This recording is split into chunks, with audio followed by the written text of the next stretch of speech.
Ah, perfecto, ahí está. Bueno, le doy la bienvenida a todos a este conversatorio virtual sobre el futuro del trabajo en el contexto actual. Mi nombre es Victoria Cerdán, yo soy secretaria del Centro de Estudios de Políticas Sociales y Laborales. Voy a ser moderadora de este conversatorio.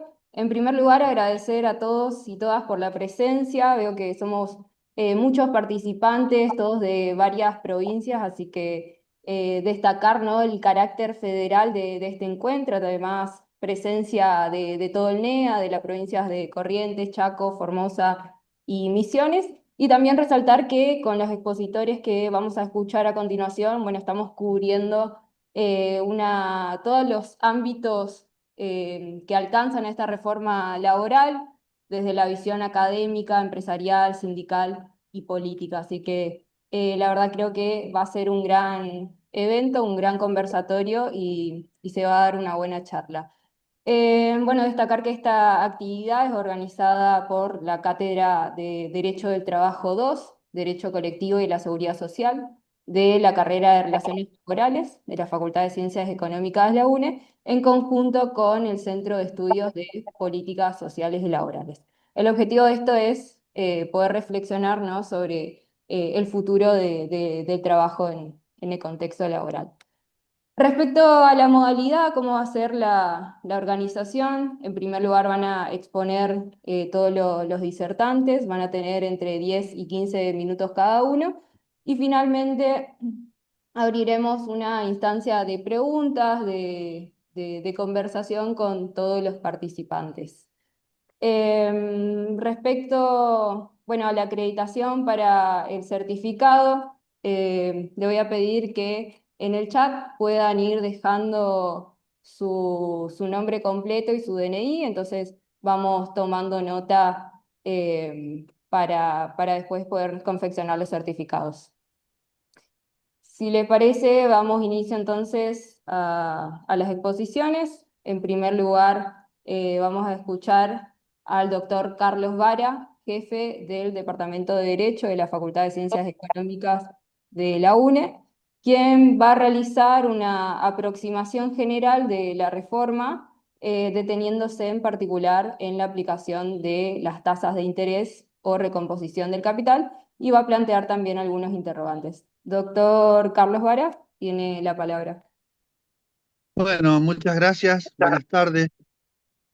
El título de las jornadas me parece muy alentador y nos dispara una serie de interrogantes. El futuro del trabajo en el contexto actual. Y la paradoja que vamos a discutir de alguna manera, una serie de institutos, algunas fórmulas, algunas situaciones que se relacionan con lo que creemos va a ser una reforma laboral.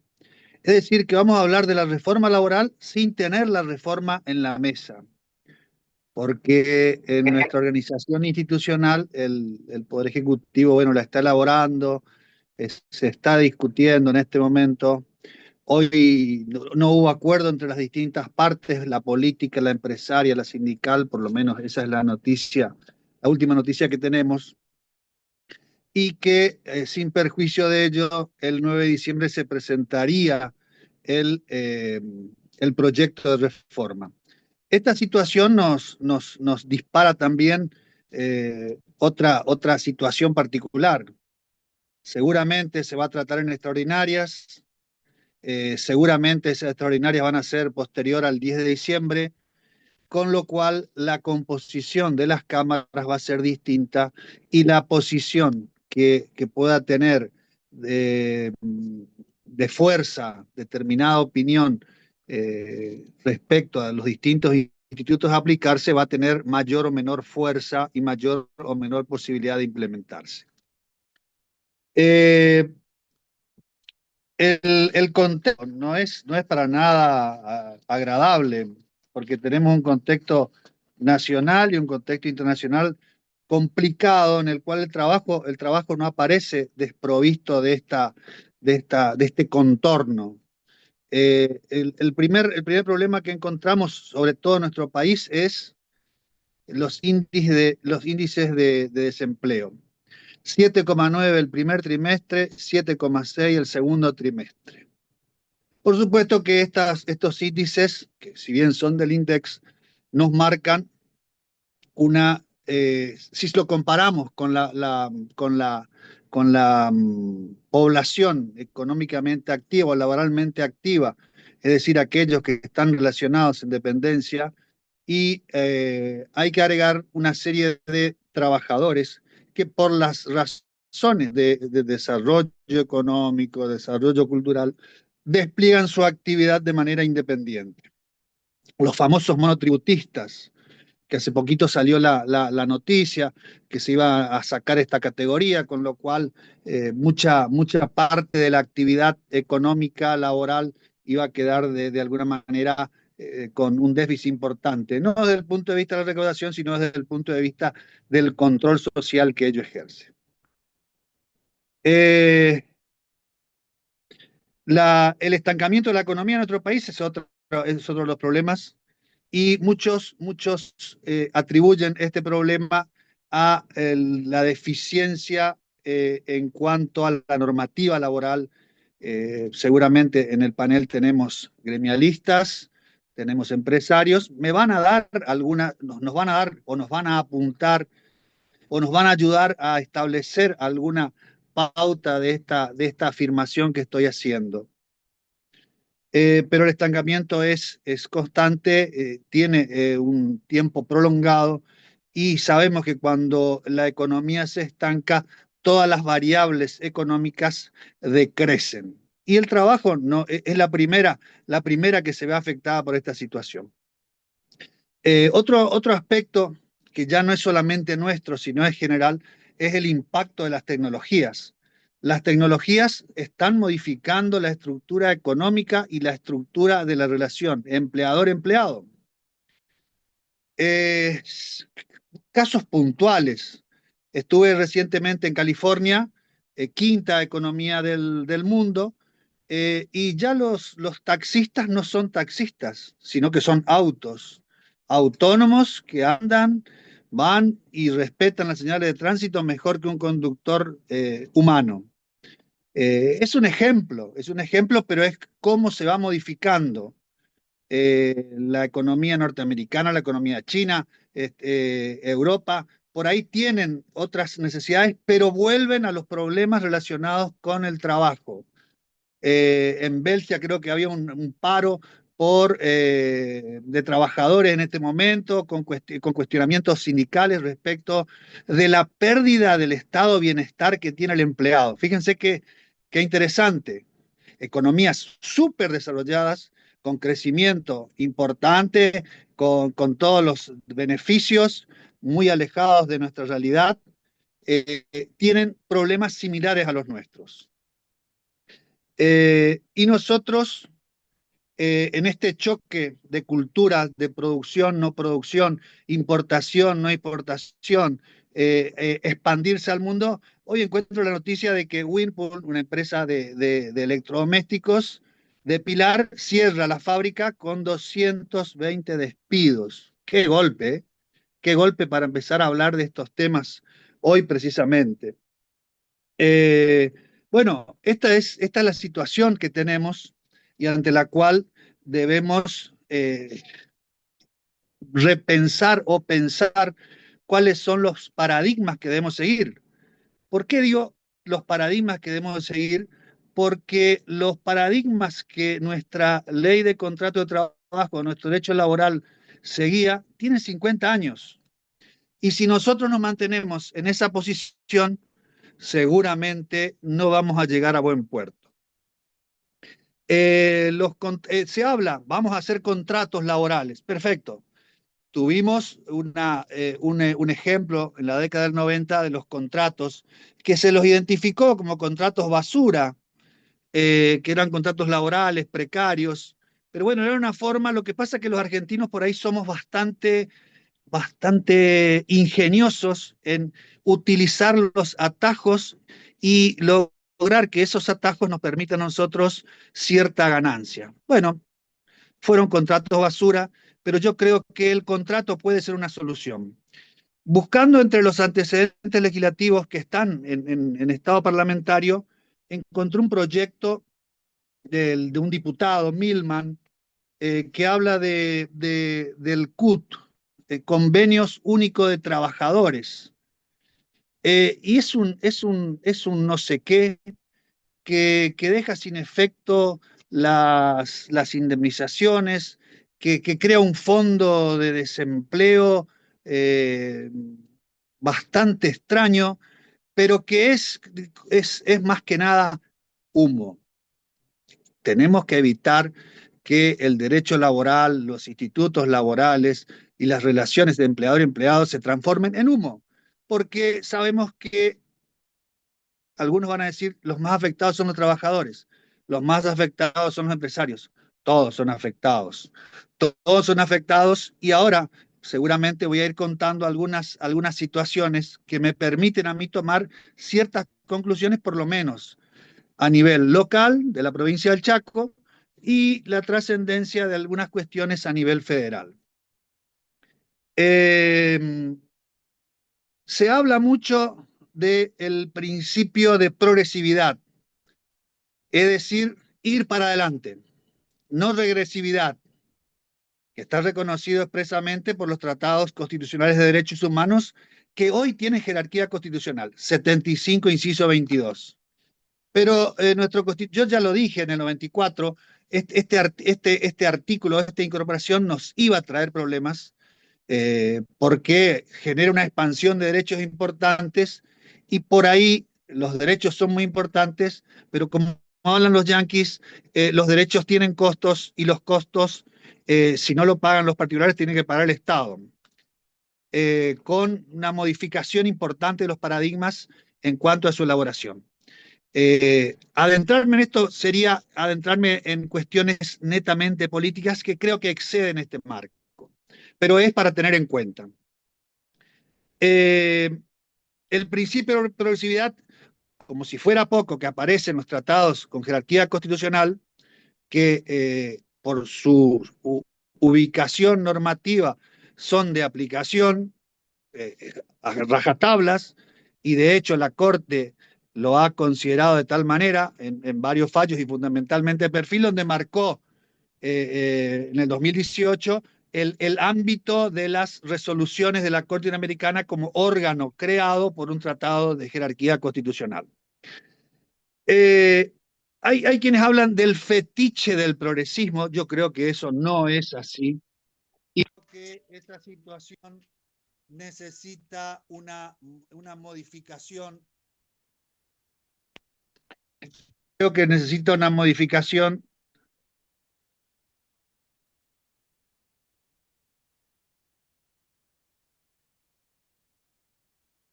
Hola, Ahora ¿estoy? sí, ahora sí.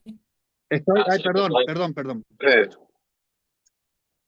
Eh, eh, Necesita una distinción. Lo viejo, es decir, la ley aplicable para el pasado o para el presente, creo que es para el futuro.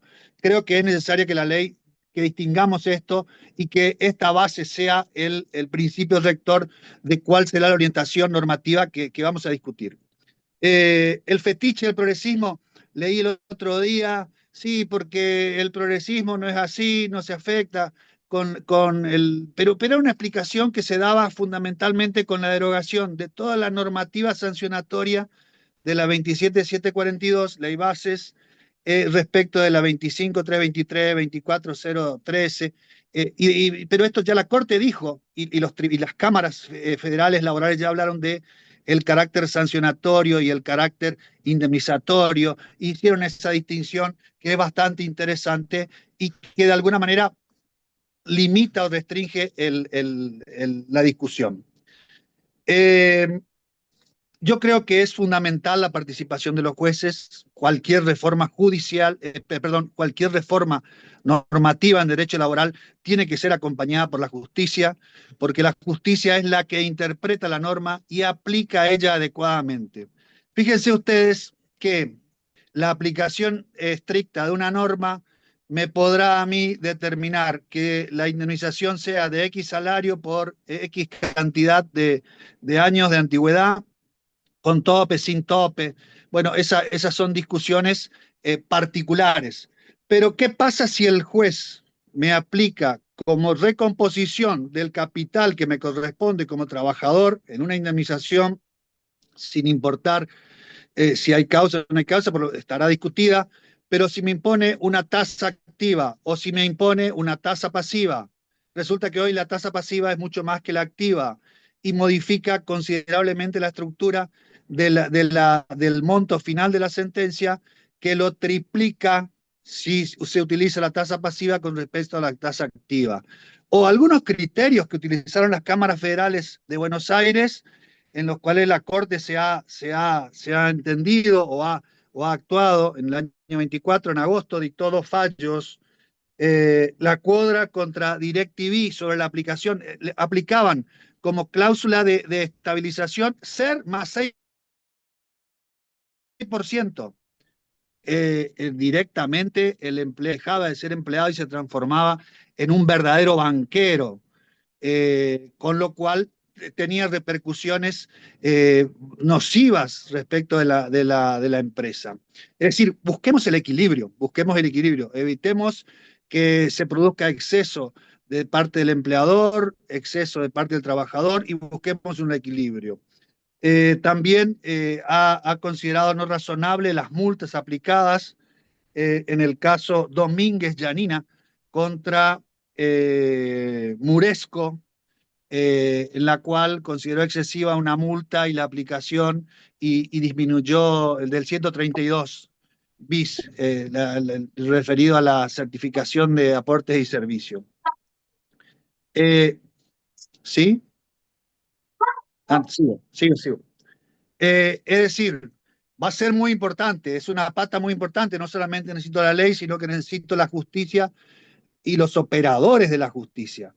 Pero necesito que la norma tenga el equilibrio necesario producto de la discusión consensuada entre las distintas partes, empleadores, empleados y por supuesto el Estado, que no puede estar ausente.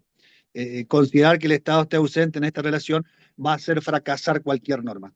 Pero el Poder Judicial es una pata importante y los operadores judiciales es otra de ellas, pues los abogados van a tener una intervención importante en cuanto a la determinación de este Dice equilibrio que que yo estoy por marcando. más que quiere reformar, va a haber juicios, presentaciones legales, por eso los jueces Seguro, y los pasó abogados. eso con Sí, el con el decreto 70 barra cada uno. 23, que se suspendió, el que varias cámaras suspendieron y varios tribunales suspendieron la aplicación de la parte laboral de la 27742. Es decir, va a existir, pero bueno, siempre está la Corte y la Corte tiene un equilibrio en cuanto a las decisiones. Esperemos que esas decisiones sean oportunas en cuanto al tiempo para evitar que una buena normativa o una normativa equilibrada no pueda tener los efectos que nosotros pretendemos. Rapidito para terminar, creo que la normativa tiene que de alguna manera hacer hincapié en el 29 y en el 30 de la Ley de Contrato de Trabajo. Los menciono los artículos, pero son institutos. La solidaridad en cuanto a determinadas actividades.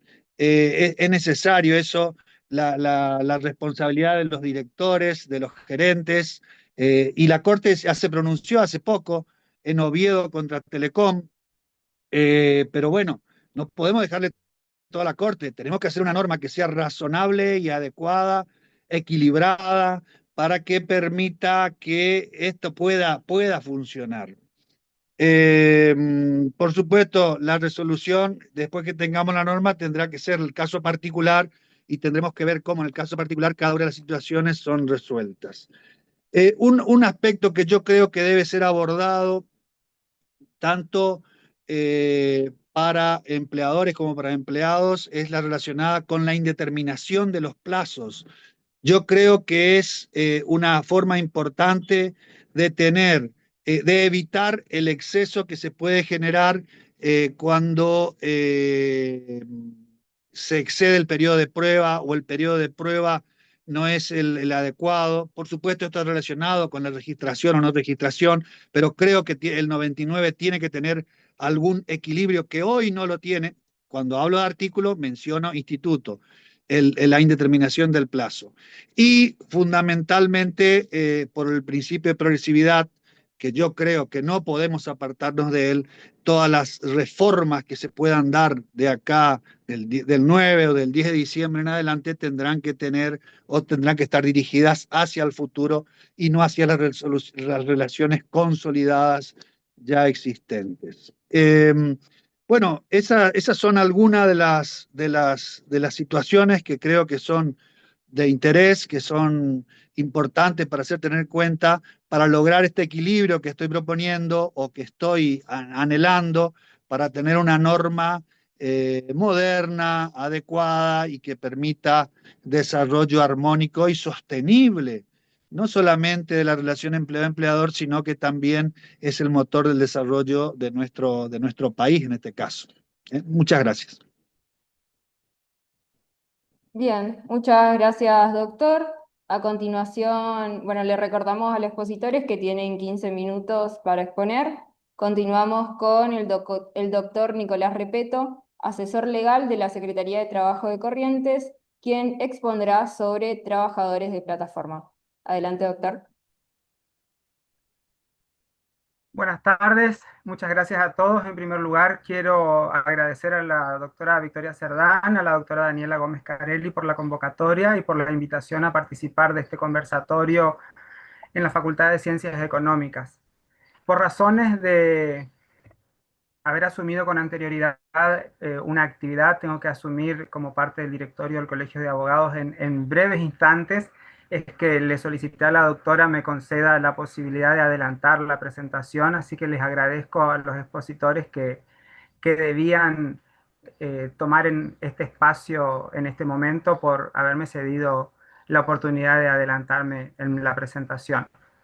Si bien lo que estaba previsto era abordar la temática del trabajo de plataformas digitales, voy a hacer una presentación un tanto más extensa para contextualizar en qué consiste o cómo lo entiendo yo al futuro del derecho del trabajo, al futuro de nuestra materia, donde se tienen que abordar diversos temas.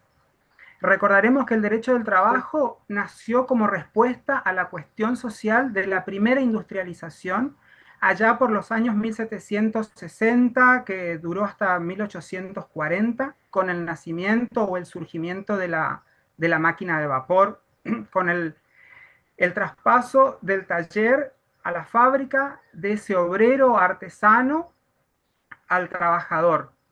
Es por eso que, atendiendo a lo que se denomina para nosotros los laboralistas la cuestión social, el derecho del trabajo es fundamental para poder dar respuesta a la protección que los trabajadores necesitan, a lo que Capón Filas denomina a los hiposuficientes dentro de la relación del trabajo. La revolución tecnológica, la transformación de las cadenas productivas, la digitalización, la transición ecológica del derecho del trabajo plantean un escenario donde las categorías tradicionales que nosotros conocemos, que las hemos estudiado con anterioridad, se tensionan y requieren una reinterpretación del derecho laboral en virtud de las nuevas formas de trabajo que se generan, que vienen evolucionando y que seguramente nos excederán a nosotros y seguramente también excederán a nuestro tiempo y a nuestro paso por el derecho del trabajo. El derecho del trabajo tiene un gran desafío, que es el de ir adecuándose o readecuándose. Muchos hablan de la desaparición del derecho del trabajo. El derecho del trabajo no va a desaparecer en tanto y en cuanto pueda abarcar y dar respuesta a las nuevas formas de trabajo que se vienen dando, que se vienen desarrollando y que seguramente se van a seguir desarrollando. La incidencia de los algoritmos en las relaciones laborales define a la organización del trabajo, la supervisión, la gestión de los recursos humanos, que al decir de Ackerman, si son humanos no son recursos, la automatización parcial o total de las tareas, combinada con sistemas de inteligencia artificial que seleccionan al personal, por ejemplo, que evalúan el desempeño o asignan actividades al personal. Ya la inteligencia artificial está controlando el trabajo humano. Esto genera o acarrea nuevos riesgos para la prioridad y la dignidad del trabajador. Ya el trabajador como persona humana está dejando de ser una prioridad para las empresas para ver de qué forma se pueden automatizar las tareas que los trabajadores desarrollan. Existen desafíos probatorios porque ante la aparición de nuevas modalidades de desarrollo de la actividad laboral, existen también desafíos para poder probar dichas circunstancias. Se deben desarrollar, y acá les decía a los abogados laboralistas hace unos días en el congreso que se llevó adelante en Jujuy, va a depender de la creatividad del abogado laboralista para poder munirse de los elementos que le permitan verificar la existencia de una relación laboral, por ejemplo, con los trabajos de plataformas digitales o los trabajadores mediados por plataformas o por la inteligencia artificial. Existe la necesidad imperiosa de establecer un derecho laboral algorítmico, donde se puedan emplear las técnicas algorítmicas, la inteligencia artificial, sin desconectarse del carácter tuitivo o protectorio que nuestro derecho laboral, al que nuestro derecho laboral nos tiene acostumbrados. En este contexto, en el contexto que nos encontramos, aparecen nuevas formas laborales o formas laborales híbridas. Decía el profesor Varas, ya el conductor del taxi ya no es un conductor, sino que es un auto que tiene un monocomando. Entonces, seguramente desde el derecho civil aparecerán nuevos interrogantes respecto de la responsabilidad civil por daños de estos autos autocomandados. Entonces también tendrán que dar respuesta por ese lado. Hay muchísimas innovaciones jurídicas que se tienen que pensar para poder dar respuesta a la sociedad frente a estas nuevas formas de trabajo, nuevas formas de contratación. Aparecen los trabajadores autónomos, económicamente dependientes. Esta innovación que introdujo la ley 27742 de los TICs, los trabajadores independientes con colaboradores. El derecho del trabajo tiene que poder dar respuesta a estas nuevas formas laborales. La dependencia tecnológica, la dependencia económica, la subordinación algorítmica, son conceptos que se tienen que elaborar o repensar desde la óptica del derecho del trabajo y del derecho de los derechos humanos laborales, porque se está perdiendo ese carácter humanístico del derecho del trabajo para dar paso a un derecho del trabajo algorítmico. Eso es lo que no se tiene que perder, la función tuitiva del derecho laboral. La deslocalización de la realización de las tareas, esa producción transnacional que dificulta en muchas ocasiones el verdadero empleador o qué derecho laboral aplicable. La situación en particular, como lo denomina la profesora uruguaya Amalia de la Riva, los trabajadores cibermigrantes, los trabajadores que desarrollan o producen software desde quiero utilizar la expresión como nació Apple desde el garage de la casa de unos estudiantes, bueno, desde la casa de un trabajador que produce software para exportar a través de empresas transnacionales a distintas partes del mundo. Y el derecho laboral no puede ser ajeno a estas situaciones en particular. La responsabilidad transfronteriza de los empleadores que se encuentran en otras partes del mundo. Las normas de diligencia debida empresarial. ¿Qué pasa con los derechos humanos laborales en este sentido? El fortalecimiento de los estándares internacionales a través de organismos internacionales, en particular la Organización Internacional del Trabajo y en general la Organización de Naciones Unidas. Esa transformación energética crea nuevas ocupaciones y destruye otras ocupaciones, lamentablemente. Como decía el profesor Varas, ese principio de progresividad, de que todo va hacia adelante y de que se tiene que, de alguna forma, ir repensando la función del derecho del trabajo para que este derecho no desaparezca y se convierta o se reconvierta a través de las reformas laborales, pero reformas laborales que permitan que el carácter tuitivo del derecho del trabajador siga presente, porque de nada sirve como las reformas que se están tramitando o que se van a tramitar, donde se le quita autonomía a los sindicatos, por ejemplo, el poder de negociación. Si se reduce en algunos aspectos ese poder que tenían los sindicatos de negociar colectivamente. Y eso también, el desafío principal que presenta el derecho del trabajo del futuro, es qué actividades van a estar amparadas por la protección laboral. Se avanza hacia un concepto amplio de reconocer al trabajo protegido como una actividad humana. Ya no se tiene que perder ese carácter de actividad humana a la actividad que desarrollan los trabajadores.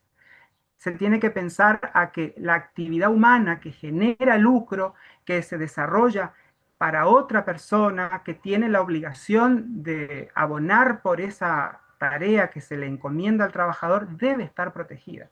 Llámese que se desarrolle dentro de una plataforma digital, que se desarrolle dentro o acompañado por la inteligencia artificial, independientemente o de forma contractual tecnológica. Son situaciones particulares que todavía no están reguladas, pero que se tienen que regular. La presunción de la laboriosidad cuando existe un control digital. El trabajador está siendo sometido a controles digitales. Ya ese supervisor de la empresa pasó a ser un robot o un aplicativo al cual tiene que el trabajador concurrir, loguearse, darse de alta. Se debe poner en crisis el concepto fordista de empresa, empresario, establecimiento, ese establecimiento donde el trabajador concurre, marca tarjeta, ingresa a un determinado horario, tiene sus compañeros de trabajo. Eso está siendo superado. ¿Por qué no hablar de un establecimiento digital? La aplicación, el soporte de la plataforma, como establecimiento digital, donde el trabajador tiene que conectarse a una determinada hora, loguearse, estar a disposición. Recuerden que la ley de contrato de trabajo eh, nos habla de esa disponibilidad del trabajador, realice o no las tareas para el empleador, pero lo que se paga, lo que está remunerado es la disponibilidad del trabajador para el empleador. Entonces, si el trabajador está en un soporte digital a las 8 de la mañana a disponibilidad o a disposición de futuros o posibles empleadores que contraten sus servicios, también debe estar, en este caso, resguardado por el derecho del trabajo, porque la empleadora sería la empresa que le brinda soporte a la aplicación. Entonces, de ahí viene toda esa discusión que se plantea respecto de la subordinación, esa subordinación clásica de la que nosotros podemos hablar y que tantas veces la estudiamos, subordinación técnica, jurídica y económica. Se tiene que poder avanzar sobre otras formas de subordinación, subordinación algorítmica, una subordinación psicosocial. Conversando con trabajadores de Uber, nos decían, sí, doctor, nosotros estamos pendientes de que alguien solicite un viaje, estamos subordinados y pendientes no podemos bajar a una estación de servicio, al baño, por ejemplo, porque estamos pendientes de si quién agarra primero el viaje que nos aparece en la plataforma. También hay una subordinación psicosocial, porque el trabajador está pendiente de eso. Volver a repensar las CIMAT que tantas veces nos habló la doctora Gómez Carelli, ¿sí? Esas condiciones y medio ambiente del trabajo. ¿Cuáles son las condiciones y medio ambiente en mi habitación que estoy frente a una computadora creando software para exportar? Eso hay que repensar. Se tiene que revalorizar la libertad sindical y la negociación colectiva. los nuevos modelos productivos requieren nuevas formas de acción colectiva, sindicatos digitales, negociación sectorial para plataformas, representación de trabajadores digitales, trabajadores dispersos, poder llegar a captar a esos trabajadores que no conocemos para poder garantizarles un mínimo de defensa frente a estas empresas que muchas veces no sabemos desde dónde operan, pero que estos trabajadores sí se encuentran resguardados. Volver a revalorizar y a reivindicar el concepto de trabajo decente, que ya superó ampliamente al antiguo concepto de trabajo digno. La hiperconectividad, el teletrabajo, el monitoreo permanente generan nuevos riesgos psicosociales. El síndrome de burnout, el tecnoestrés, el estar pendientes todo el tiempo de dar respuesta inmediata a consultas a través de la web, a través de algoritmos. Esto generan nuevos riesgos psicosociales que antes no se los concebía. Ya no pasa por si el trabajador del aserradero se amputa el dedo porque la sierra circular no estaba en la sierra, la cubierta de chapa no estaba en la sierra circular. Esas cuestiones van a seguir estando presentes, pero el derecho del trabajo y el derecho del riesgo del trabajo debe ser lo suficientemente flexible para poder abarcar nuevas posibilidades de riesgos frente a estas nuevas actividades. Como hablaba también el profesor Vara, hay un nuevo paradigma de regulación laboral. No se trata de abandonar el derecho del trabajo, sino de ampliarlo y de modernizarlo. El paradigma emergente se va a apoyar en la flexibilidad con garantías, permitir modalidades diversas, pero con pisos de derechos mínimos que garanticen la protección del trabajador. Transparencia y responsabilidad algorítmica, la universalización de la seguridad social, porque muchas veces hablamos de los derechos de los trabajadores respecto de las nuevas actividades, y la seguridad social cuando este trabajador ya no se encuentre dentro de la edad de la población económicamente activa y tenga que poder gozar de los beneficios de su retiro. Hay que pensar y repensar también el derecho de la seguridad social. Y se tienen que establecer mecanismos de coordinación internacional a través de los organismos internacionales para poder dar respuesta, sobre todo de la OIT, que ahora va a sacar un convenio sobre el trabajo de plataforma. Como lo dije anteriormente, el derecho del trabajo no consiste en reemplazarlo, sino en repensarlo y abordar nuevas situaciones para los nuevos tipos de trabajadores. Muchas gracias. Muchas gracias, doctor. Bueno, le recordamos a los que se van sumando que puedan dejar en el chat su nombre completo, DNI y también un correo y número de contacto para poder enviar después los certificados. A continuación vamos a escuchar a la doctora Daniela Gómez Carelli. Ella es profesora adjunta a cargo de la Cátedra Derecho del Trabajo 2 de la carrera de Relaciones Laborales de la Facultad de Ciencias Económicas. Va a realizar un planteo general de los ejes de la reforma y se va a centrar especialmente en el derecho a huelga y su evolución en los distintos DNU. Doctora. Buenas tardes, gracias Victoria. Bueno, excelente las exposiciones que me precedieron, doctor Carlos Varas, perdón, Nicolás. Excelente tu aporte desde tu visión de las nuevas plataformas, ¿no? Desde la IA y todo lo que aportás desde ese lugar, desde esa perspectiva, ¿no? Cuando iniciábamos esta conferencia, este conversatorio, de repente me empezó a aparecer, ¿será el momento? Y hablamos de reforma. Pensaba, ¿es el momento para la reforma? ¿Será el momento pertinente para una reforma laboral? Y me parecía la idea de que ante esta situación de recesión económica que todos estamos contestes en que esto es así, una situación de recesión económica, es necesario Pero por otro lado, aparece la voz de Nicolás que me dice, bueno, todo este avance de IA que nos lleva los riesgos psicosociales. Por otro lado, vemos lo que decía Carlos de este porcentaje de falta de registración que hablábamos, no sé si lo dijimos, pero es un 43% de trabajo no registrado. Eh, entonces, esta reforma que se pretende llevar a cabo y que todavía no sabemos bien cuáles son los institutos que van a tocar, si bien han trascendido, algunos de ellos, ha trascendido que esto de el salario dinámico, esto de la modificación en las jornadas, del fraccionamiento de las vacaciones y en lo que el tema particular que, que, mm, que iba a tocar, que era el de la huelga, bueno, parecería que va a insistir con retomar la huelga en los servicios esenciales, ¿no?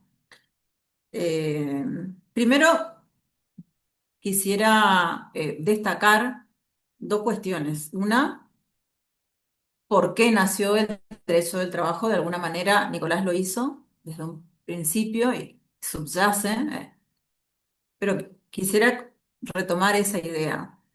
¿Por qué surge el derecho del trabajo y por qué el derecho del trabajo se manifiesta y no lo podemos juzgar como relaciones de derecho civil? ¿Por qué las relaciones de trabajo no se pueden juzgar como si fuesen del derecho civil? ¿Por qué existen fueros especiales? Porque la lógica del derecho del trabajo es totalmente distinta a la lógica del derecho civil, ¿sí? Porque nosotros partimos de la idea de una situación de hiposuficiencia negocial. Tal es así que hay todo un ordenamiento laboral que intenta proteger a este trabajador al que considera que tiene una hiposuficiencia, que hay una disparidad entre el trabajador que solo tiene su fuerza de trabajo, solo tiene su vida y su salud para entregar y el dueño del capital, y, que es el empleador. Entonces, en la inteligencia de que se podían producir injusticias en esa relación en virtud de esa disparidad, es decir, que este trabajador podría llegar a aceptar cualquier tipo de condiciones laborales porque necesita trabajar, aparecen las leyes laborales que dicen, bueno, querés contratar, tenés que contratar con este límite, ¿sí? Para que sea válido. A eso llamamos restricción, limitación de la autonomía de la voluntad de las partes. Incluso le dice al trabajador, vos tampoco podés renunciar, y si renuncias no es válido, ¿sí? A tus derechos. Tenés un mínimo asegurado.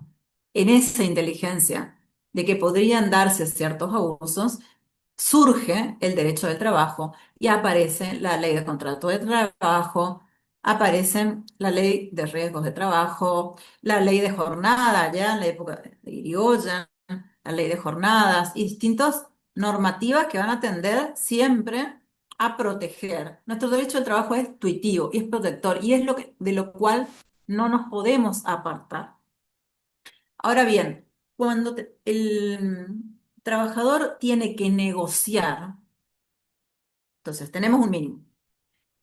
Cuando el trabajador tiene que negociar nuevas condiciones de trabajo, nuevas condiciones de empleo, nuevas condiciones con respecto a su salud, a su seguridad, a las modificaciones que se están dando y que requieren una adaptación y la intervención del empleador, entonces se sienta a negociar él particularmente con su empleador y es difícil que encuentre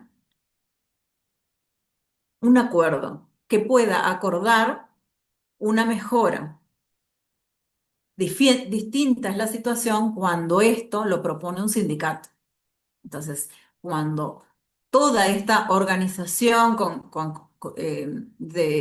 que representan a los trabajadores en relación de dependencia, con autonomía, con criterio de voluntad, con vocación de continuidad en el tiempo, que se desempeña, que representa a trabajador en relación de dependencia en un lugar determinado, para una actividad, un oficio, una profesión determinada, en un espacio determinado, siempre va a tratar de mejorar, teniendo como finalidad entonces mejorar las condiciones de vida, de trabajo de ese colectivo, y seguramente el empleador por lo menos lo va a escuchar.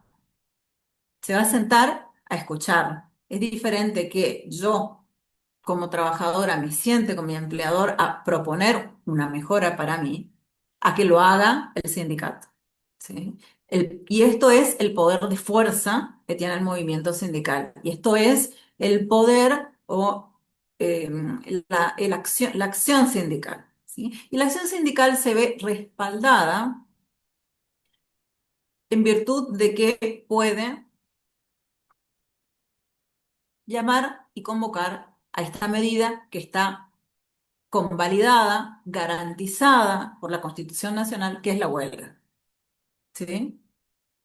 Entonces, ¿cuál es la mayor medida, la mayor acción, la última acción que puede realizar un sindicato tratando de conseguir una mejora en sus condiciones de trabajo del colectivo al que representa, o un ayornamiento? Bueno, es la huelga, ¿sí? Esta abstención colectiva concertada del deber de trabajar por un tiempo determinado, con las consecuencias que sabemos que tiene en el contrato, ¿no? Bien, ¿qué ha pasado recientemente? ¿Qué ha sucedido recientemente? Nosotros tenemos, el Instituto de la Huelga es muy particular porque nosotros no tenemos un concepto unánime, unívoco de qué es la huelga, ¿no? Es una construcción doctrinaria, jurisprudencial, que nos refiere a esto que les venía diciendo. Con respecto a su titularidad, bueno, hay un fallo reciente del 2006, el fallo Orellano, que habla de una titularidad con respecto a quién puede convocarlo, un sindicato, el sindicato, ¿sí? Un sindicato con personería gremial, simplemente inscrito, no un trabajador o un grupo de trabajadores, tienen que estar organizados. Entonces, esto pretorianamente. Algo nos dice la 14250, la 14786, cuando nos habla de la conciliación obligatoria, y el artículo 24 de la 25877 nos refiere a la huelga en los servicios esenciales. Entonces nos dice, estos servicios son esenciales. Bien, como son esenciales, y estamos hablando de servicios hospitalarios y sanitarios, producción, distribución de agua potable, energía eléctrica, gas, control de tráfico aéreo, telecomunicaciones. Estos servicios, cuando realicen pueden hacer huelga. Ahora, cuando realicen la huelga, tienen que dejar una guardia mínima, ¿sí? Pues son servicios esenciales. Y después crea una comisión de garantías para que, dado el caso, pueda también intervenir y determinar cuándo una actividad es esencial o trascendental de acuerdo a los criterios de la OIT. ¿Sí? O sea, se ponen en duda, se ponen en peligro la vida, la seguridad, la salud de parte de la población. Pero ¿qué pasa ahora? Por un decreto el 70 del 2023, se incorporan una cantidad innumerables de medidas, de actividades como esenciales, se crea una nueva categoría como trascendentales, y las esenciales tienen que dejar una guardia mínima, no solo que sea una guardia mínima que pueda cumplir con un determinado servicio, sino que tiene que ser una guardia del 75%. Y en las nueva categoría, en las trascendentales, un 50%. Entonces yo hablé, en algún momento publiqué un artículo diciendo, es la limitación a la razón de ser del sindicato. Porque si se limita de tal forma, y la forma en que tiene el sindicato de alguna manera de presionar al empleador es la huelga, entonces está privando de uno de los derechos básicos que tiene el sindicato, que es establecer su programa de acción y en virtud de él actuar y poder lograr su finalidad, que es la mejora de las condiciones de trabajo y de vida de ese colectivo al que representa. Y esto no lo digo yo, sino que lo dice no solo nuestra ley fundamental, el artículo 14 bis, en la reforma de 1957, el artículo 14 bis garantiza a los gremios el derecho a huelga. Por otra parte, tenemos también en el bloque de constitucionalidad, el 75, inciso 22, refiere el Pacto Internacional de Derechos Económicos, Sociales y Culturales, también manifiestan lo mismo, al igual que el convenio 87 de la OIT, que es elevado al rango de tratado constitucional, si bien pareciera que es un convenio que tiene jerarquía supralegal e infraconstitucional, sin embargo, tiene una jerarquía constitucional. ¿Por qué? Porque el Pacto Internacional de Derechos Económicos, Sociales y Culturales lo ha subido a esa categoría. Entonces, cuando hablamos de convenio 87, estamos hablando de un convenio constitucionalizado, de jerarquía constitucional, ¿sí? Y es justamente él el que plantea que los sindicatos tienen que poder, y esto está dicho en los distintos fallos de la Corte, AT1, ROSI, AT2, que tienen que poder cumplir su programa de acción, sus fundamentos y su programa de acción, ¿sí? No se les puede ser impedido.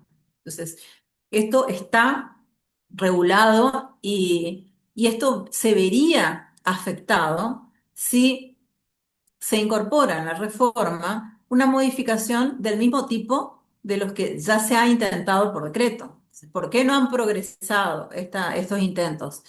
Pues fue un DNU del año 23, otro DNU de este año, que dentro de lo que era Marina Mercante trataron por la ventana de incorporar esta modificación, esta limitación, esta creación de nuevos servicios esenciales y creación de los servicios trascendentales, poniéndole un número excesivo de guardia, una guardia del 75% a unos y del 50% a otros, excediendo de todas las limitaciones que la OIT ha dado, que han sido justamente cuando se ponga en peligro la seguridad, la salud y la vida de la población, ¿sí?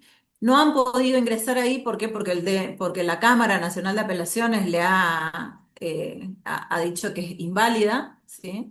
Porque se detuvo a analizar y obviamente trata de modificar un tema cuando con una medida que no puede, que es el decreto de necesidad y urgencia, no era necesario, no era urgente y estaban funcionando el Poder Legislativo, o sea, no avanza. Pero seguramente en esta reforma algo de eso va a haber. Entonces, por eso me adelanto a plantear y a hablar del tema de la huelga en los servicios esenciales, porque seguramente algo de esto va a haber en el proyecto de reforma, ¿sí? Entonces, para dejar en claro el- eh, la inconstitucionalidad, porque iría en contra, si se hace algo así, si se repite lo que se ha planteado en estos decretos, iría totalmente en contra de nuestra Constitución Nacional, ¿sí? El derecho a la huelga y el derecho efectivamente reconocido por los pactos internacionales a poder formular su programa de acción. Entonces, me interesa dejar claro esto, el nacimiento, por qué nace el derecho del trabajo, que por esta condición disímil entre trabajadores y empleadores. Por otro lado, ¿por qué la acción sindical es importante? Porque más allá de que estemos de alguna manera igualados por el orden público laboral, cuando te sentás a negociar mejores condiciones, porque todas estas que están en la ley ya no alcanzan, o cuestiones de interés, conflictos de interés como son las cuestiones económicas, y seguramente eh, la única forma de conseguir mejora va a ser a través del sindicato. Y eh, la acción que tiene y la herramienta que tiene el sindicato para lograrlo es la huelga. Entonces, si nos limitan la huelga, nos están limitando de alguna manera nuestra razón de ser. Es mi manera de ver. Y considero que es totalmente inconstitucional, que es sería una medida arbitraria si esto sucediese. ¿Sí? Como ya se han intentado dos veces, no me parecería raro, pero bueno, esta es mi postura y esto es lo que entiendo que puede llegar a pasar y que entiendo que es un modo más de tratar de debilitar a los sindicatos y a la acción sindical, ¿no? Eh, por supuesto, si hacemos un punto y aparte, tenemos miles de desafíos y miles de cuestiones que sí serían muy interesantes abordar en una reforma, ¿sí? Todo esto de la inteligencia artificial y la formación de los nuevos trabajadores para los nuevos puestos que nos demandan. eh, Sería superador que pudieran tocarse estos temas y mejorarse todas estas cuestiones porque es lo que nos interpela, ¿sí? Es lo que nos interpela. Eh, el abordaje de los riesgos psicosociales también que deja, como hablaba recién Nicolás, que nos deja esto, la IA y la intensidad del trabajo con la IA, y un poco lo que nos hablaba Carlos cuando nos hablaba del principio de progresividad. Bueno, yo soy muy principio progresividad, entiendo que siempre hago hincapié a mis alumnos de grado, de posgrado, con el principio de progresividad, ante el planteo, bueno, de leyes que podrían resultar inconstitucionales, ir con el principio de progresividad, ir con el Pacto Internacional de Derechos Económicos, Sociales y Culturales y con el Pacto San José de Costa Rica, en tanto y en cuanto nos hemos comprometido como Estado a que los derechos que hemos conquistado en materia económica, social y cultural no van a retroceder. No van a retroceder ni para nosotros, que ya estamos, ni para los que vienen, ¿sí? Eh, y para hacer ese razonamiento tenemos que tener una mirada integral. El otro día me decía una alumna mía, y es entendible su postura, me decía, profe, pero la Constitución dice jornada limitada, no dice otra cosa. ¿Por qué va a ser inconstitucional si nos dan 13 horas? Porque hay otras leyes que están vigentes, la ley de jornada, la ley de contrato. Entonces, tenemos que mirar en todo lo que está vigente y no puede ir contra todo ese orden público laboral lo que se vaya a modificar, ¿sí? Por eso sería inconstitucional. No, por supuesto que nuestra Constitución no nos dice 8 horas diarias o 48 horas semanales. Nos dice jornada limitada, ¿sí? Después tenemos el pacto, nuestro 75 inciso 22 que nos refiere a los pactos y de ahí surgen los principios de progresividad. Bueno, esto queda también en manos de los jueces, que son los que si se da esta reforma laboral y de alguna manera sentimos que hay algún tipo de regresión, bueno, es el que va a fallar en ese sentido, ¿no? Que va a actuar en ese sentido. Bueno, son cientos de desafíos los que tenemos.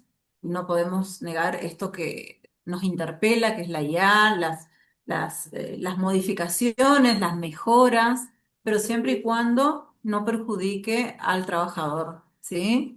Siempre y cuando no perjudique al trabajador, no se planteen figuras que puedan llegar a terminar siendo un fraude mismo al sistema laboral. ¿Sí? Con respecto a la litigiosidad, lo que hablábamos el otro día con un juez laboral, si así se terminaron esto de las multas, le dicen multas, las indemnizaciones de la 24, de la ley de empleo. Pero ¿qué pasó? Fueron por otro lado, fueron por daños y perjuicios y continúan. O sea, no es que porque sacamos las indemnizaciones de la 24013 se terminaron, no. Como hubo un daño y nuestra Constitución alterum non ledere, artículo 19, el que daña tiene que reparar, fueron por ese lado y se están ganando los juicios por daño y perjuicio por no haber tenido obra social, por sus cuestiones de seguridad social que no han sido atendidas. eh, y las indemnizaciones que se están dando son importantes. Entonces, tampoco es que se dejó de litigar, ¿sí? Bueno, Victoria, me avisan que estamos con el tiempo cumplido. Así que, bueno, si algo quedó en claro, si pude dar desde mi punto de vista, que puede diferir totalmente de ustedes, dejo en claro algo, bueno, estoy agradecida con esta participación, ¿sí? Muchas gracias, muchas gracias. Muchas gracias, Daniela. Bueno, agradecer también que estamos teniendo participantes conectados de Corrientes, Chaco, Formosa, Misiones, Buenos Aires, Córdoba, Rosario, también desde Tierra del Fuego, así que agradecemos a todos. A continuación va a exponer el ingeniero Jorge Gómez desde su rol como presidente de la Federación Económica de Corrientes. Adelante, Jorge. ¿Qué tal, Victoria? ¿Cómo me escuchan? ¿Me escuchan Sí, bien? se escucha. Perfecto. Perfecto. Primero quiero agradecer a la Facultad de Ciencias Exactas, perdón, de Ciencias Económicas, la Cátedra de Relaciones Laborales y al Centro de Estudios de Políticas Sociales y Laborales. Escuchando un poquito a los disertantes anteriores, primero, más allá de lo que dice el Estatuto de la Federación Económica representa lo que pagamos los F931. Primer punto para aclarar, no defendemos el trabajo en negro, por lo menos de la posición que me toca. No me voy a extender mucho, no voy a entrar mucho en la parte legal, porque soy ingeniero y no me manejo con detalles, pero sí me gustaría tocar dos aspectos que considero importantes y algunos del segundo que considero para la reflexión, porque la exposición anterior me dejaron más dudas que certeza. Primero, frente a la próxima reforma laboral, aún no contamos con precisiones, punto número uno. Entonces, trabajo todo lo... Ingeniero, disculpe, ingeniero. Sí, Nosotros tenemos tantas dudas como usted y nos dedicamos a esto todo el día, así que quédese dale, tranquilo. dale, gracias. Aún contamos con precisiones, pero es imprescindible que llegue con un marco predecible, simple y claro, sencillo. Lo mencionaba el primer orador, el TNU 7023, que aplica criterios del Código Civil y Comercial, que en un fallo reciente aumenta las indemnizaciones de un 20%. No voy a entrar a hacer juicio de valor, si eso está bien o está mal. Lo que necesitamos los empresarios es que tengamos un marco predecible y no un marco de incertidumbre. Debemos saber exactamente cuáles son los costos indemnizatorios. Por eso es fundamental que los legisladores y jueces actúen con responsabilidad institucional, garantizar la seguridad jurídica, reglas estables para contratar, invertir y generar empleo. Ese es el marco general que debemos tener para la reforma laboral que viene. Después tratar de entender un poco el tiempo que estamos atravesando, ¿no? El artículo 14, 1853, el artículo bis, 1957, después las otras modificaciones que se dieron en la década 90, etcétera, etcétera. Y acá viene el primer paradigma. Estamos viviendo una era de cambio, un cambio de eras. La era de cambio era cuando aparece la luz, desapareció la vela; cuando aparece el auto, desapareció el carruaje, desapareció el que daba de comer los animales, el veterinario; desaparecieron un montón de rubros en reemplazo de rubros nuevos, ¿no? A partir de la década del 60, con todo el proceso de transformación digital que se vino dando, la humanidad en su conjunto experimentó la mayor transformación de su historia, mucho más de lo que se dio 2000 años antes. Lo vivimos en los últimos 50 o 60 años. Entonces tenemos que estar preparados a estos nuevos cambios que se vienen. Y no tenemos que estar tan anclados, mirando así permanentemente, mirando el retrovisor, sino mirando el futuro. Hoy por hoy, las empresas, las pymes, están mayormente nucleadas en nuestra institución solamente para tener un parámetro de referencia. Son pymes de 10, 20, 30 empleados. Para nosotros, una baja de empleados es la pérdida de un know-how, un conocimiento, una formación que se le va dando. No se encuentran muchas pymes que no den estabilidad, no porque la ley lo exija, sino porque lo hace a la subsistencia propia de la empresa. Y cada trabajador que se dé baja en una pyme representa un porcentaje muy elevado de su planta. No es lo mismo una, una baja en una institución con empresa con 500, 600 empleados que una pyme que tiene 10, 20 empleados, como el ADN que constituye nuestra región, el Chaco, Corrientes. Y más atendiendo que somos territorio dentro de la República Argentina con menor densidad de empresas cada 1000 habitantes. Debemos rondar 8 o 9 empresas cada 1000 habitantes en lo que es el territorio del norte grande, cuando tendríamos que tener un promedio país de 2 empresas. Estamos muy por debajo. Entonces, el mensaje que quiero trasladar del lugar que estoy es fundamental que la pyme, donde el empleador es el primero que entra y el último que se va, tenga condiciones jurídicas que sea estable. Para nosotros, los derechos laborales son derechos adquiridos y no son discutidos. Lo que se vaya a tratar para adelante debe tener este marco de referencia que lo mencionaba anteriormente, de certidumbre, de que sean precisos, de que sean claros. Esto nos va a traer a nosotros la posibilidad de contratar más, de generar mayor empleo y empleo de calidad. Hoy bien se explayaba los expositores anteriores lo que es el impacto de la tecnología en el trabajo.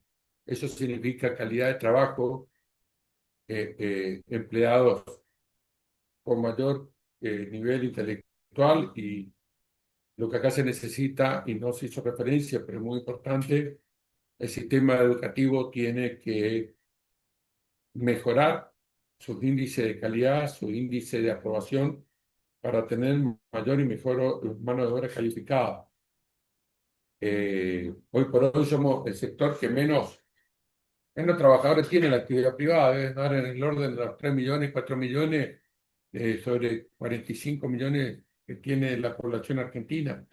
La tasa es muy baja y tenemos que ser generadores en cada ley que se genere el proempleo, el empleo genuino, el empleo garantizado, que tenga todas las coberturas que tengan que tener, pero siempre cuidando a la gallina de los huevos de oro, porque si se termina la gallina, lamentablemente se terminan los huevos, que somos las pymes. Así que yo quería transmitir ese mensaje de la posición que me toca cubrir como presidente de la institución.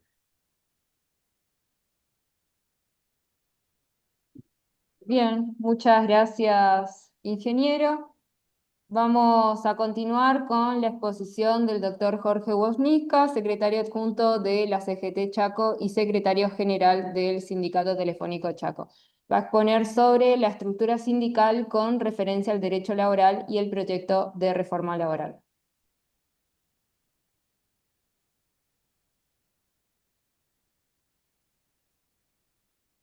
Jorge, tu micrófono, si puedes activar. No, pero. Hola, ahí sí, Ahí estamos, perfecto. disculpe.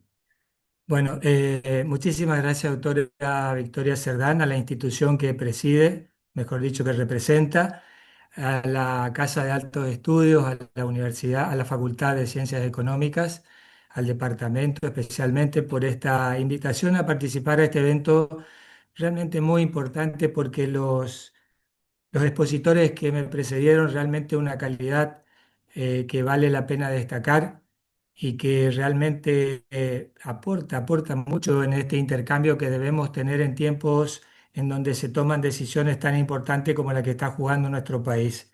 Por un lado, también quería agradecer a la doctora Gómez Carelli porque realmente ilustró sobre una de las herramientas que lamentablemente se llega cuando se llega a un conflicto en la actividad sindical para poder posesionarse en una negociación a favor de los trabajadores. Así que realmente un lujo la explicación y eso me da pie a introducir en el tema mío que, bueno, tengo la esperanza de que haya muchos jóvenes conectados.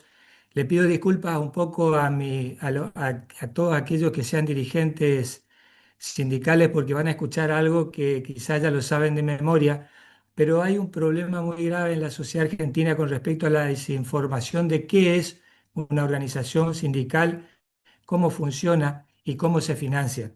Entonces, desde ese punto de vista, quisiera que simplemente describir esta actividad para que haya una información clara y precisa para que cuando se opine o cuando se tenga que opinar después de las cuestiones que vienen, como ser, por ejemplo, la reforma laboral, esta pretendida reforma laboral, cada uno tenga una opinión, pero con el conocimiento real de lo que implica la actividad sindical.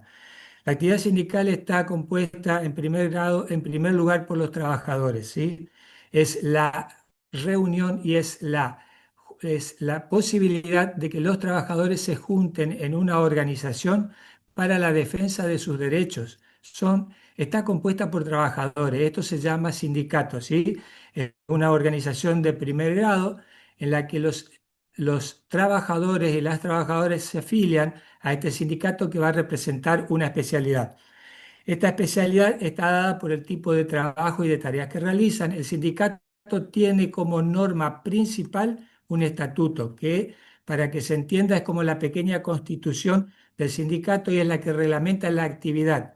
Dentro de ese estatuto se designa una conducción que normalmente se la llama como comisión directiva, que tiene representantes de los trabajadores en distintas áreas, secretarías y especialidades que trabajan en la defensa de los derechos y las garantías de los trabajadores, ¿sí?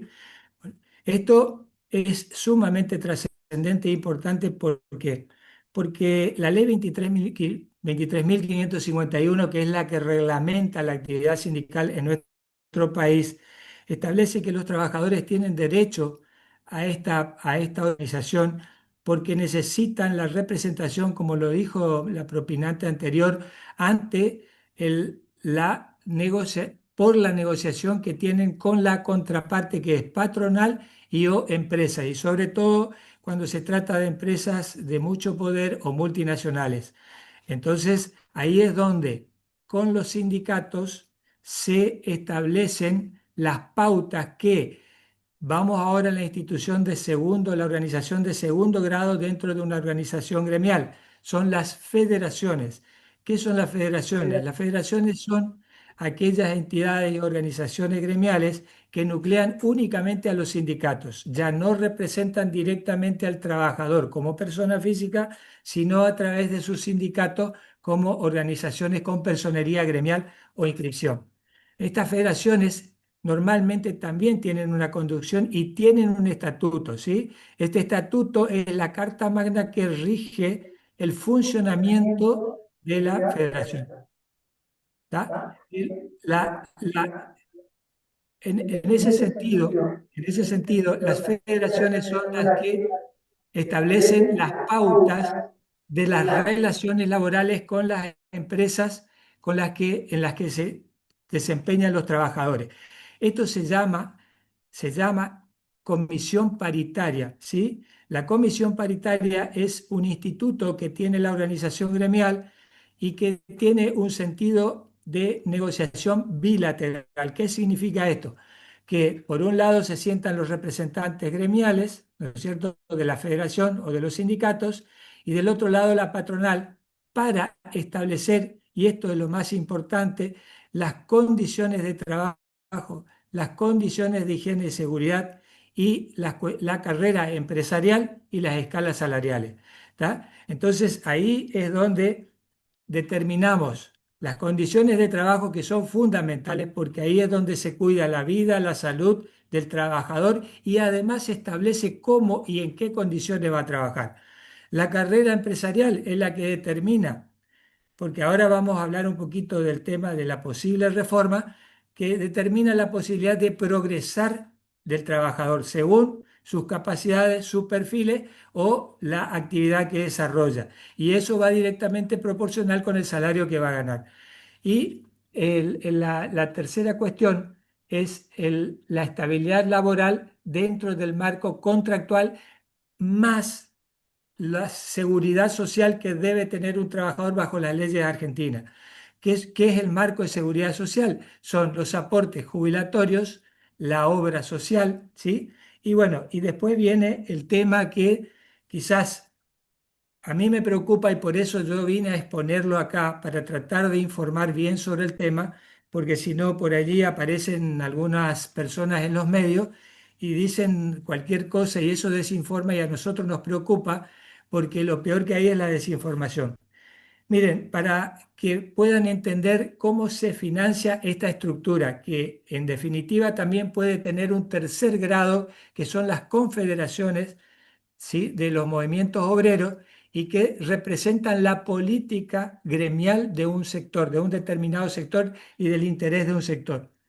Ahora vamos a una escala salarial que es el fruto de la negociación paritaria de una federación o de un sindicato, ¿sí? Ahí es donde se determina cuánto va a ganar el trabajador y cómo se reparte ese sueldo. Bueno, vamos a tomar, discúlpenme, un ejemplo muy técnico, pero es necesario para poder ilustrarlo. Un sueldo de 2.287.402 pesos, que es una media en una empresa de tecnología de las telecomunicaciones, por ejemplo, ¿sí? La cuota solidaria, la cuota solidaria es de 48.000 pesos, ¿tá? Que es lo que va para financiar la acción sindical en toda esta estructura que yo describí, ¿sí? Y la cuota de afiliación es 13.000 pesos. Es decir, que sobre un sueldo de 2.287.402 pesos, aproximadamente el descuento que tiene para sostener y financiar la estructura sindical, toda esta estructura sindical es de 61.000 pesos. Esto es en porcentaje y en proporción. Cuando el sueldo es menor, entonces el descuento es menor. Si el sueldo fuera mayor, va a ser mayor.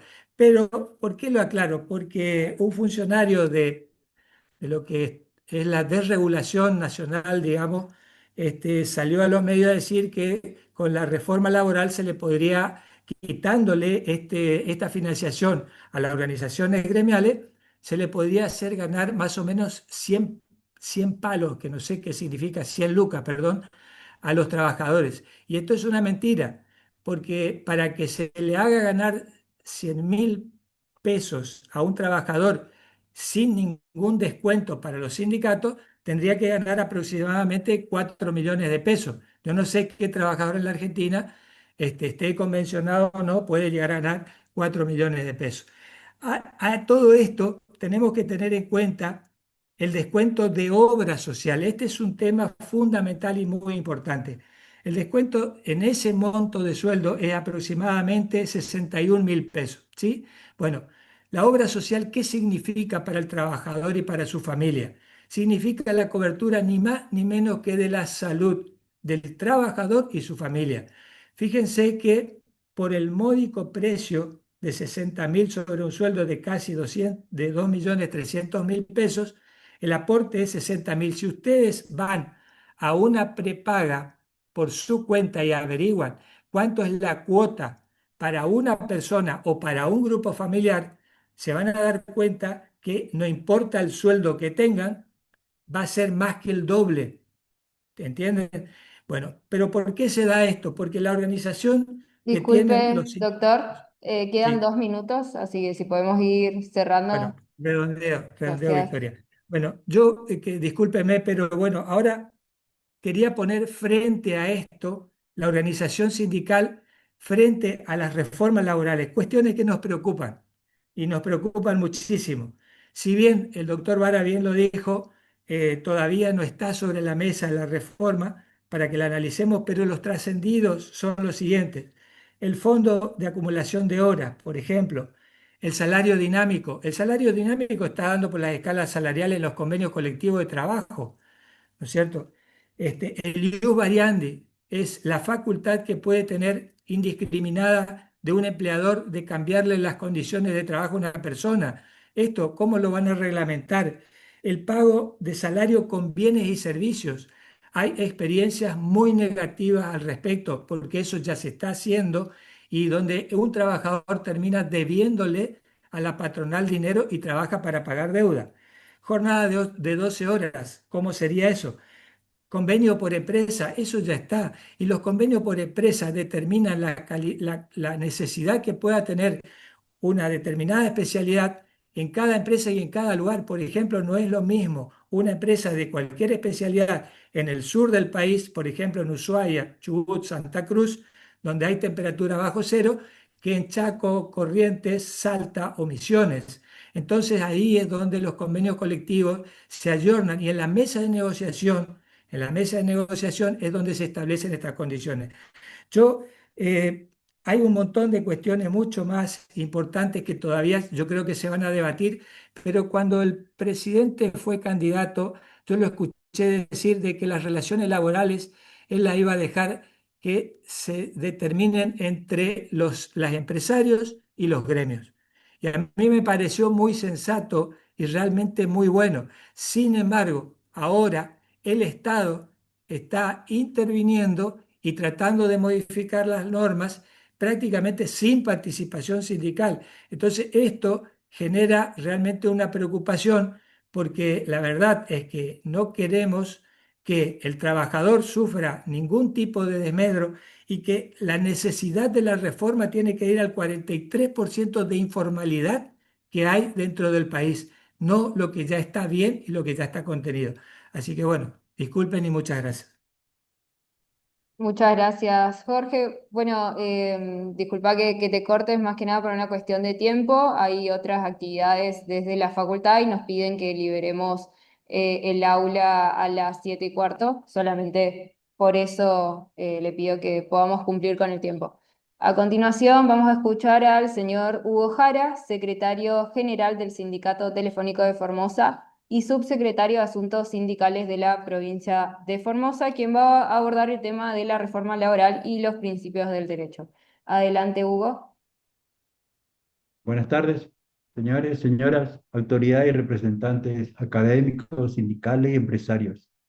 La verdad que agradezco la invitación a este espacio de diálogo que nos da la Facultad de Ciencia Económica, a los mediadores y la verdad que es un orgullo estar en este panel y hace bien esto y es lo más importante que debemos realizar en diálogo, más en este momento de la República. Por eso este debate lo hago de la convicción de la reforma laboral que no es sectorial, sino que es una cuestión de Estado. Como se dijo muy bien acá, la ley de contrato de trabajo que está establecido por la ley base y las normativas del Pacto de Mayo están suspendidas, ¿no es cierto?, con sendo fallos judiciales. Es de público conocimiento que a través de los medios también, hoy quienes tienen la responsabilidad de gobernar la República Argentina se han expresado en ese sentido, pero ante tales expresiones vertidas, más pretendía que la aplicación de la ley base corresponde realizar una apreciación desde el punto de vista, es decir, aquello que abrazamos otra ideología distinta y contraria al gobierno nacional, cuyo estandarte principal es la justicia social. Lo más importante de todo es el principio protectorio que tiene el artículo 14 de nuestra Constitución Nacional, que es el principio que rige en todos los derechos, lo que indica que no se debe vulnerar los derechos de cada uno de los institutos del trabajo, como ser remuneraciones, vacaciones, sistema de indemnizaciones, la solidaridad, la irrenunciabilidad. Todas estas pretendidas modificaciones van en desmedro y desprotección del trabajo y consecuentemente de los trabajadores, y esta lógica surge en reconocimiento expreso a la desigualdad de las partes. Entonces, esta capacidad de negociación y condiciones de igualdad desaparece sometiéndose a la voluntad del empleador en imponer sus condiciones. Con todo esto se pierde de vista en una relación laboral y una parte débil que es el trabajador y la más fuerte la patrona. Lejos de que ambas partes se encuentren en igualdad de condiciones para establecer o discutir las condiciones de trabajo, cuando se habla del paquete de modificaciones, se implicaría que el trabajador debe aceptar las condiciones sin ninguna objeción, bajo ninguna pena de conseguir tampoco ningún puesto de trabajo. Así, por ejemplo, citar las nuevas modificaciones en materia laboral acarrean una clara y pérdida de derecho del trabajador. Esto que hace muchos años logramos como protección legal y que hoy la ley base dejó sin efecto, por citar un ejemplo, las indemnizaciones previstas en los artículos 1 y 2 de la ley 25.323. Esta indemnización engrosaba la suma del trabajador, percibía en un proceso laboral y en aquellos que en el distrato de trabajo se producía de manera directa y justificada, o de manera directa y en la medida que se trataba de relación laboral en negro o deficientemente registrada. En igual sentido, también cabe citar que la indemnización es prevista en la 24.13, pero volver a los principios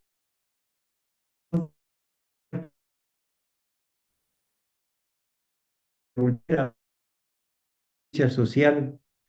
Nadie se realiza en una sociedad que no se realiza. Esta afirmación que el trabajador merece que todos los miembros de la sociedad pueden desplegar su existencia como seres sociales en armonía y paz, es apuntar el bien común. Esta presión vertida por la Corte Suprema de Justicia de la Nación, referente a la justicia social y en relación con los trabajadores, se corresponde con las diferentes condiciones de trabajo que resultan necesarias evitar el descuento de la clase obrera. Social en este contexto deben encuadrarse los diferentes institutos que ya mencioné, que incluye la garantía de lucha contra el desempleo, garantía de un salario vital adecuado, protección de la vida y la salud de los trabajadores, protección de los niños, de los adolescentes y la mujer. Otro de los principios vulnerados en esta pretendida reforma es la irrenunciabilidad. También vulnera la realidad que está relacionada a la responsabilidad subsidiaria al incumplimiento del subcontratista, debilitando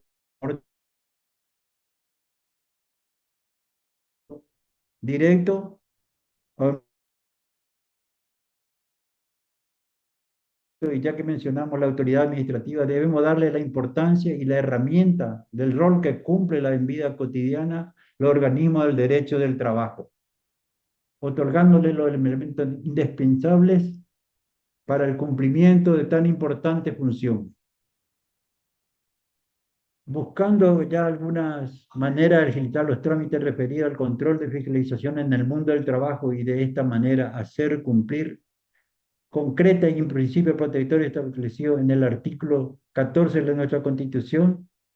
Tal es así que esta tarea inspectiva es la manifestación concreta en terreno de los principios que sustenta el derecho del trabajador. Él es el encuentro mismo entre el Estado y la vida cotidiana del trabajo, que tiene como objetivo hacer realidad el cumplimiento de la Constitución Nacional y las normativas laborales que rigen las relaciones del trabajo. Una reforma que no moderniza retrocede. Vengo a hablarle con el lenguaje de las calles y también del aula. Los jóvenes hoy saben lo que es la incertidumbre laboral, saben lo que es estudiar, trabajar y aún así no llegar a fin de mes. Por eso no venimos con una consigna vacía a este conversatorio. Venimos con propuestas concretas, estudios serios, con una convicción política. Porque ser militante, ser sindicalista no es gritar más fuerte, es entender, formar, proponer y organizar. Hoy la juventud trabajadora está más preparada que nunca, porque una propuesta a la reforma laboral moderna es un acuerdo nacional por el trabajo digno, una mesa permanente entre Estado, sindicato y empresarios, reglas estables, pactadas y modernas, sin decretazos, sin improvisación, sin reforma contra el pueblo. Flexibilidad con derecho, no explotación. Flexibilidad regulada, teletrabajo con derecho a desconexión digital, honorarios flexibles, voluntarios, registro digital de jornadas, límites reales a la tercerización abusiva, licencias nuevas para ciudadanos, estudio y salud mental. La tecnología nos debe liberar de tiempo, no robarnos. También tenemos el famoso cese laboral, cese de fondo laboral administrado, debe ser administrado por el sindicato, Estado y empresario, donde proteger al trabajador y al empleador, sin abaratar despidos, evitar abusos, porque eso da estabilidad. Un plan federal de capacitación, porque la modernidad no se impone, se aprende, se enseña y se construye.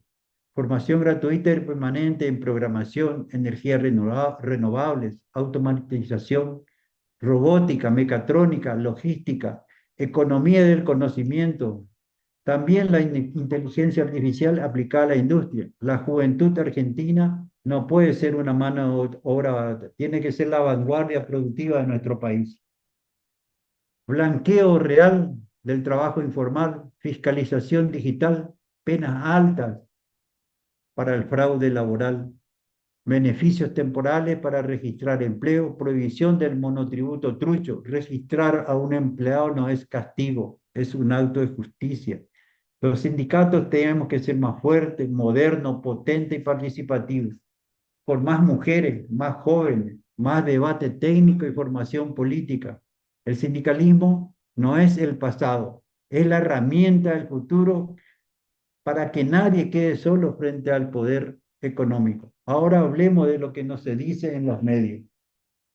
Lo que está en juego no es la ley, es la idea misma de comunidad. Aceptar una reforma precaria es aceptar la vida que la vida de la gente vale menos. Es aceptar que el país se puede gobernar sin diálogo, sin consenso y sin justicia. Es aceptar que el futuro de la juventud es un contrato basura o despido sin causa. Por eso hablamos claro, a la dignidad no se renuncia, a los derechos no se negocian, la justicia social no se deroga, el futuro no se entrega. Y esta lucha no es solo resistencia, es construcción. Somos la generación que no se resigna, la que estudia y trabaja, la que milita y organiza, la que sabe que un país se levanta de abajo hacia arriba con producción y conocimiento y derechos. Somos la generación que dice, no queremos ser expulsados del mercado laboral, queremos ser protagonistas, no queremos flexibilización salvaje, queremos un futuro sólido, no queremos ser espectadores de nuestra historia, queremos ser quienes seamos artífices de nuestro propio destino. Por todo ello me gustaría leer una frase del compañero gobernador de la provincia de Formosa, donde dijo en su alocución del 1 de marzo de este año: Tampoco aceptamos una Argentina de rodillas ni sometida. Apelo al orgullo de ser hijo e hija de esta tierra maravillosa. Somos la gran nación de San Martín, Rosas, Irigoyen y Perón, la que cruzó los Andes para liberar medio continente, la que venció a imperios en la vuelta obligado, la que defendió sus recursos estratégicos creando YPF, para ponernos al servicio del pueblo, lo que dejó atrás privilegio de unos pocos para conquistar derechos para todos. Somos herederos de esa historia, de coraje y grandeza. La sangre derramada en aquellas luchas corre por nuestra vena. Retomamos aquel legado histórico y hagamos realidad el sueño de una Argentina justa, libre y soberana. Convoco a todos que seamos el faro que inicia esta gesta marcando un rumbo desde este costado norte de la patria. Nadie ni nadie encima de ella, solo la providencia de Dios prodigando sus bendiciones, nosotros todos unidos para amarla, idolatrarla y defenderla. Y también acá todo esto vamos a lograr que todos juntos militemos por nuestro derecho, ya sea en la plataforma como hoy lo estamos haciendo, dialogando todos los dirigentes cara a cara con todos nuestros afiliados. Pero lo importante es seguir dialogando y defendiendo nuestros derechos.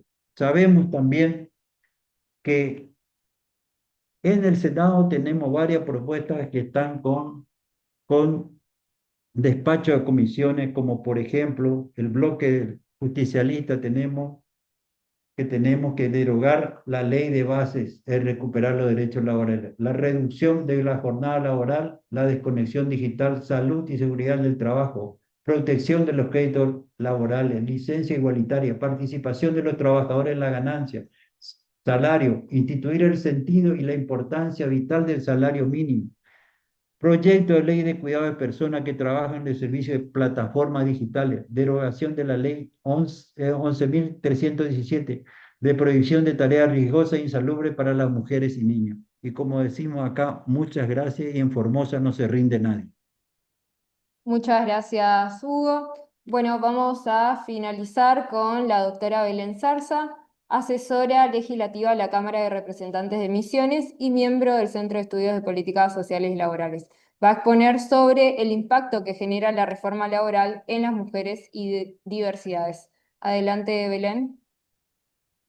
Hola, bueno, muy buenas tardes a todos y todas. Es un placer poder estar compartiendo con estos excelentes oradores. La verdad que me gustó mucho ser último porque pude nutrirme y ir también reflexionando acerca de las exposiciones de todos, que me parece muy acertado tener estas instancias de debate previo, porque nos prepara de alguna manera a lo que va a venir. Y todos los que estamos en el área del derecho, bueno, también el ingeniero que estuvo hablando, que también tiene un área muy importante del área laboral, me parece que tenemos que ir preparándonos, así como hablaba la doctora Gómez Carelli, de ir observando algunas cuestiones que nos pueden parecer inconstitucionales o para ya plantear algún tipo de debate.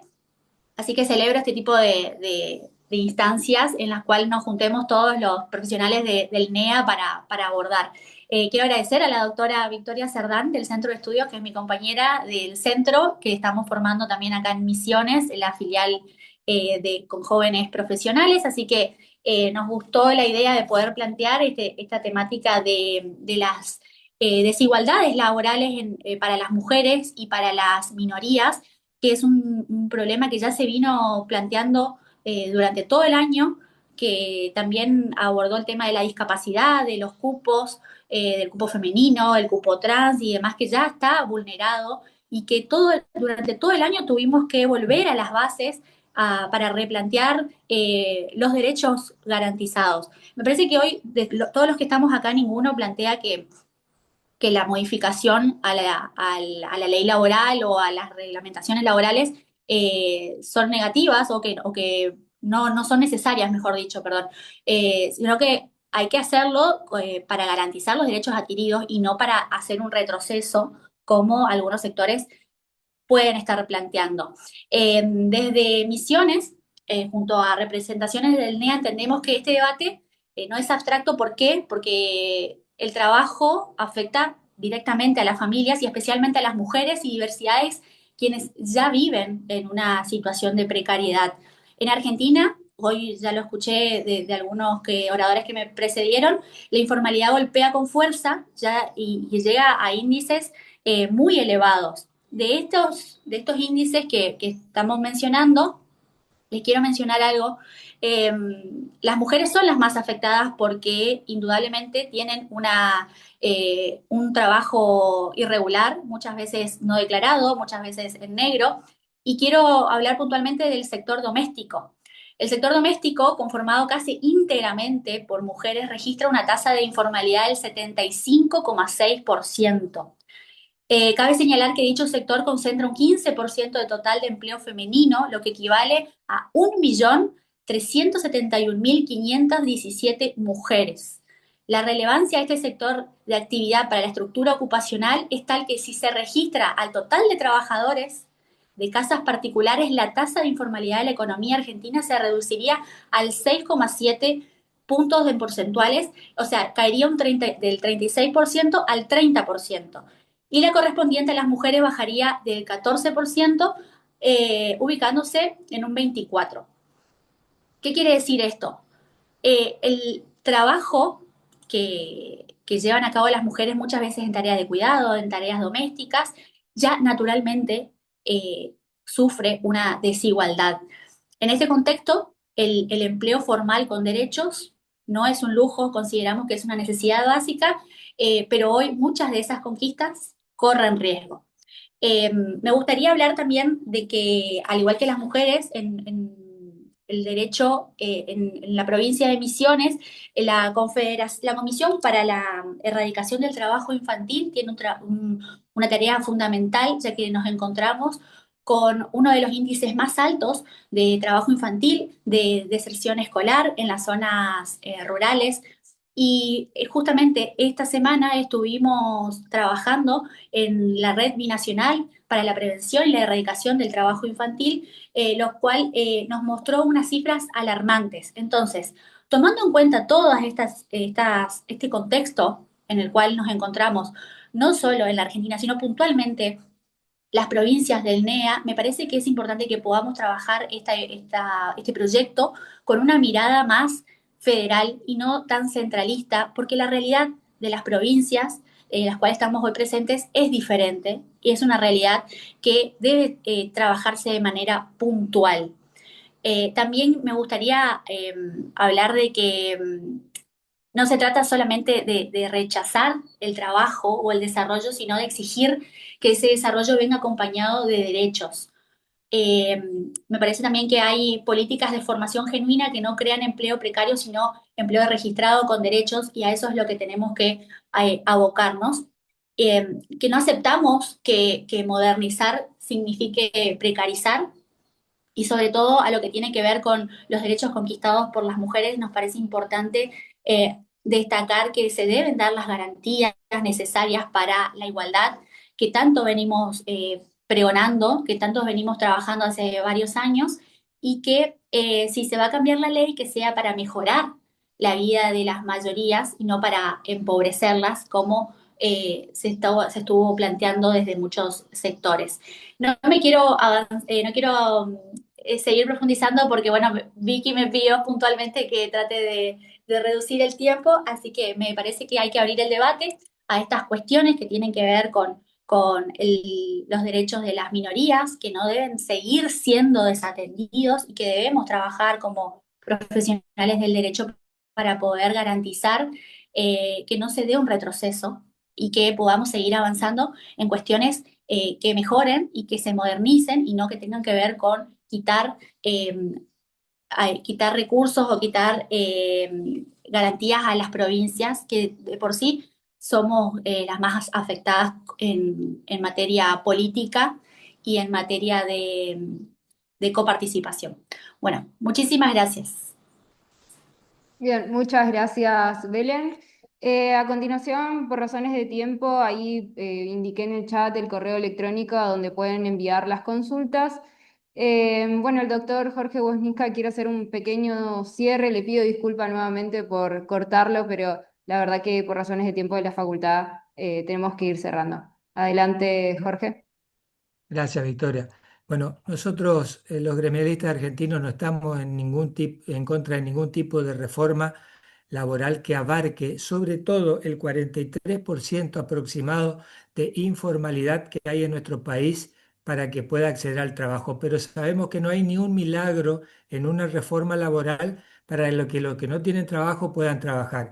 El milagro se va a producir si las políticas públicas desde dos extremos hacen que la economía se active desde el punto de vista internacional con políticas donde se tiente a los inversores internacionales para que vengan y instalen industrias, producción, bienes y servicios en la Argentina, y la política nacional para incentivar a los emprendedores, a los industriales y a los empresarios argentinos a producir y con un buen mercado de colocación para sus productos, sus bienes y sus servicios. Solamente eso, la actividad y la activación de la economía va a producir puestos de trabajo y además con políticas públicas que acompañen. Gracias, Victoria. Bien, bueno, no sé si doctora Daniela Gómez Carelli, como titular de la cátedra organizadora, quiere hacer un pequeño cierre. Sí, y también le vamos a dar la palabra, gracias Victoria, le vamos a dar la palabra al doctor Varas, que es el director del Dale, Departamento de Derecho, así que perfecto. le escuchamos a Daniela y después al doctor y ahí cerramos. Cerramos entonces, gracias. No, por mi parte, agradecer a todos los expositores, agradecer a todos los que están presentes. Me parece que esta es la forma, la manera, poder dialogar, la pluralidad de opiniones siempre es bienvenida. Y bueno, desde algún lugar, desde mi lugar, es la cuestión técnica, dar la cuestión técnica y siempre enriqueciéndonos también con las cuestiones particulares que van surgiendo de cada uno de los expositores. Así que muchísimas gracias por participar, sumarse a esto y por todo el auditorio. Ahora sí les dejo al doctor Carlos Varas. Bueno, quiero agradecer a todos los participantes, a todos aquellos que estuvieron escuchando un poco los comentarios. Hacer dos comentarios. A Belén, por el tema de la registración, del trabajo, no del trabajo registrado, sino la participación del Estado. Creo que la participación del Estado es imprescindible, por más que empecemos a hablar de liberalismo. Adam Smith lo reconocían, la riqueza de los países, la función del Estado y cuáles eran los ámbitos en los cuales debía participar, con lo cual yo he manifestado que estoy, no sé si lamentablemente o no, pero normativamente predispuesto por el 75 inciso 22 y el 75 inciso 23 a reconocer este principio de progresividad, con lo cual necesariamente tenemos que hacer una reforma laboral que se desdoble. Lo viejo tendrá que tener su estabilidad y lo nuevo tendrá que tener una visión, como dijo Jorge recién, espectacular, que nos lleve al siglo XXI y nos ponga en movimiento para que el desarrollo permita ampliar la base económica del país, el desarrollo, que va a redundar en beneficio de los estudiantes, de los trabajadores y por supuesto también del Estado. Y al amigo de Formosa, le digo que bueno, que Formosa es Argentina y que todas las voces son bienvenidas, que todas las voces son escuchadas, porque estamos en un país federal y el diálogo, el consenso y el disenso son lo más sano que tiene una democracia, con lo cual le agradezco nuevamente la presencia de todos. Muchas gracias. Bueno, muchas gracias, doctor. Finalmente agradecer a todos por participar. Y bueno, informarle que a partir de marzo seguiremos realizando más conversatorios como este. Esperemos también poder encontrarnos presencialmente. Muchas gracias.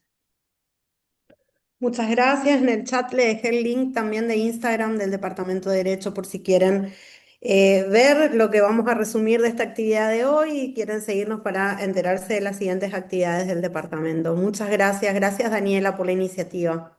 Gracias a ustedes. Gracias, gracias. Hasta luego. Hasta luego.